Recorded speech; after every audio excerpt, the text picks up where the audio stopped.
what you have to do and what you have to get out of this crisis is a fundamental change of the institutional framework. You basically need to fix the institutional shortcomings of the euro area. And that means that it's fundamentally at heart a political crisis. And unless you understand that it is not just, it's a political crisis, then you will fail to understand the dynamics of how the crisis has emerged and how a crisis has gradually developed. And ultimately, in my opinion, how it will ultimately be solved. Because it's not a coincidence that the euro area, the Maastricht Treaty was written the way it was written back in the 1990s. It's not actually because the people that wrote it are all idiots that didn't understand how to put together a common currency that would be sustainable for the long run.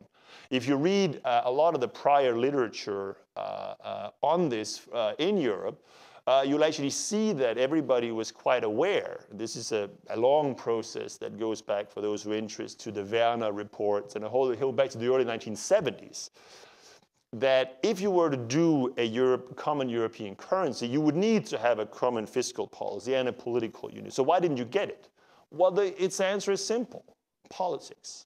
There was no willingness in the early 1990s to do these things, to pool control over your banking system, to pool control over fiscal policy, etc., because it was viewed as an unacceptable infringement of national sovereignty. So what the crisis is really about is not as a matter of a political vision of a unified Europe, which is what led largely to the Maastricht Treaty. I mean, the Maastricht Treaty itself was really a response to German reunification and the need to have Germany a much bigger Germany, more solidly anchored in a European construction, an economic and monetary union. But this was a shock, right? This came pretty out of nowhere. So European policymakers basically took the quick and dirty economic and monetary union that they could get, that they could agree on, and launched the euro. But they launched the euro without some very fundamental parts of the institutional framework, those elements that matter most in a crisis. That's first and foremost in pretty much every major crisis. It's the ability to grant a bailout, to write the check. Ultimately, what stabilized the crisis here in the United States? Well, it certainly wasn't when Congress the first time turned down the TARP. In fact, when that happened, that was the biggest decline in the stock market during the entire crisis.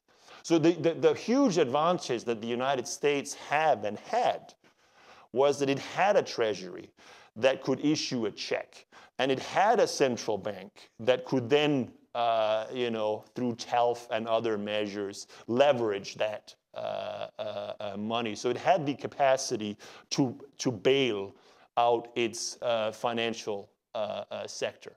Well, the problem that the Eurozone had when this crisis happened was they didn't have that.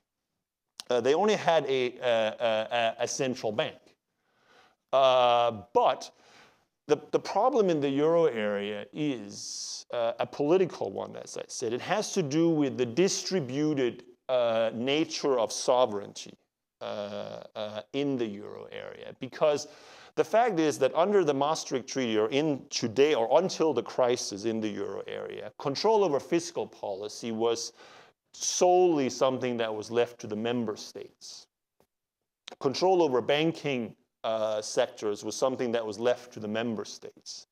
Now, what that means is that it basically makes a full-blown bailout impossible in a way that was never relevant in the United States or any other country, because when Congress writes a law, Congress is sovereign. So it doesn't have concerns over really moral hazard.